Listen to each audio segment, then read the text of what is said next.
और प्रधानमंत्री नरेंद्र मोदी ने क्या कुछ कहा सेलम की जनसभा में, आपको वो भी सुनवाते हैं। अब तमिलनाडु ये डिसाइड कर चुका है कि 19 अप्रैल को एक एक वोट बीजेपी को जाएगा, एनडीए को जाएगा। अब तमिलनाडु ये डिसाइड कर चुका है,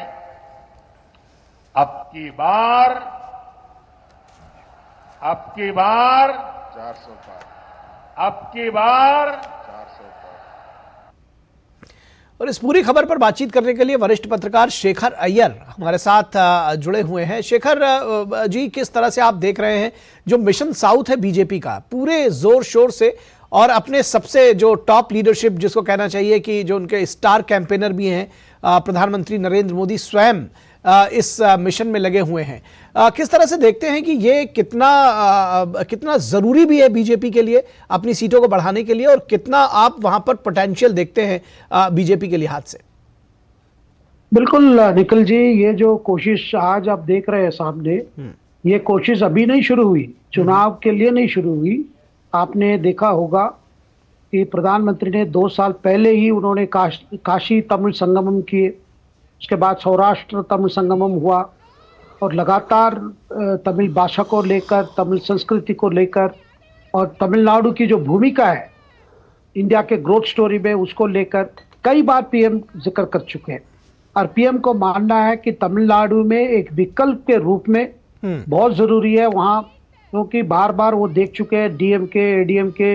ये द्राविड़न पार्टी, सो कॉल्ड द्राविड़न पार्टी के बीच में ही चलता रहा, और लोगों के बीच में एक प्रकार से जो अपेक्षाएं हैं वो लगातार उसको फुलफिल नहीं कर पा रहे थे। और वहां पे भ्रष्टाचार और वहां पे आतंकवाद, इस तरह की चीजें जो वहां एक बढ़ोतरी मिली है, क्योंकि इससे डीएमके जैसे शासन के समय का कार्यकाल से लगातार, और बीजेपी वहां पे जो कोशिश की है, खास करके अभी पिछले 6 महीने में आपने देखा होगा वहां के प्रदेश अध्यक्ष अन्नामलई की जो पदयात्रा का जो जिस प्रकार स्वागत किया गया और पब्लिक रिस्पांस जिस पर रही, तो कहीं ना कहीं ये दर्शाया कि वहां तमिलनाडु के लोग एक ऑल्टरनेटिव को ढूंढ रहे हैं, और उस ऑल्टरनेटिव अभी धीरे धीरे बीजेपी में देखना शुरू किए। इसलिए प्रधानमंत्री लगातार ये करते, और कई जो बातें जो ये खास करके डीएमके पार्टी ने सनातन धर्म पे विवादित टिप्पणी, उसके बाद प्रभु श्री राम पर टिप्पणी, और ज्यादा से ज्यादा झूठ फैलाने की जो कोशिश, जैसा कोई प्रभु श्री राम का कुछ तमिलनाडु से कुछ नहीं है, ये सारे चीजों को पीएम स्वयं नकारे। अयोध्या में प्राण प्रतिष्ठा पहले वो जाके श्रीरंगम के जो रंगनाथ स्वामी मंदिर है, जो माना जाता है कि जो प्रभु श्री राम के जो कुल है उनकी कुल देवता मानते हैं रंगनाथ स्वामी को, और धनुषकोडी में जहां से वो जो राम सेतु बना, वहां से तो राम सेतु बनाया गया, श्रीलंका जब बनाया गया था, तो एक उसमें बहुत लोगों की आस्था है। तो ये कहना कि प्रभु श्री राम उत्तर भारत के हैं, तमिलनाडु में नहीं है, सरासर गलत एक प्रोपेगेंडा चला के ताकि बीजेपी एक उत्तर भारत की पार्टी है, हिंदी पार्टी है, हिंदी थोपना चाहता है, ये सारे मिथ को बस्ट करते हुए आज आप देख रहे हैं जिस प्रकार पब्लिक रेस्पॉन्स हो रही है तमिलनाडु में खास करके,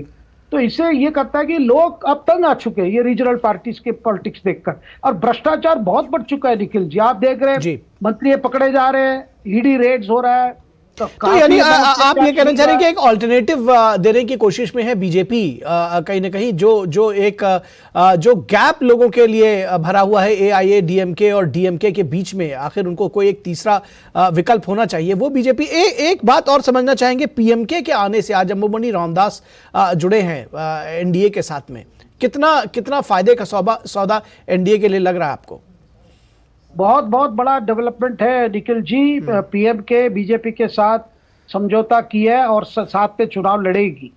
और ये इसीलिए महत्वपूर्ण इसीलिए है, पिछले 1 हफ्ते से जो एआईएडीएमके लगे हुए थे उनके पीछे, कल तक भी लगे हुए थे किसी तरह पीएमके को अपने साथ जोड़ने के लिए, उससे पहले डीएमके लगे हुए थे पीएमके के साथ,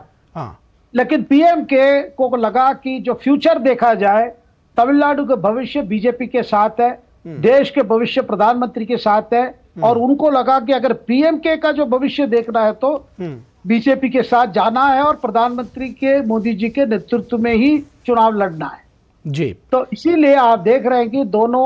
डॉक्टर अन्बुमणि रामदास जो पहले भी एनडीए में मंत्री रह चुके हैं, उनके फादर जो डॉक्टर रामदास है पीएमके के फाउंडर है, इसका असर मैं बताना चाहता हूं निखिल जी, ये उत्तर तमिलनाडु के जितने कॉन्स्टिट्यूएंसीज है उस पर असर पड़ेगा, और साथ में जो पश्चिम तमिलनाडु इलाका है वहां भी बड़ा असर पड़ेगा, क्योंकि पटाली मक्कल कच्ची पीएमके जो है वणियर समुदाय से काफी उनको जुड़ाव है, बड़ी पॉपुलर भी है वहां उस समुदाय में। जी जी जी, निश्चित तौर पर तो बीजेपी की पैठ जिसकी वो इंतजार में थी वो वहां पर शुरुआत हो चुकी है, और बीजेपी का मिशन साउथ निश्चित तौर पर ये देखना होगा कि चुनावों में किस तरह से उसका रिजल्ट आता। बहुत शुक्रिया इस तमाम बातचीत के लिए, हमारे साथ जुड़ने के लिए। हमारे साथ जुड़े हुए थे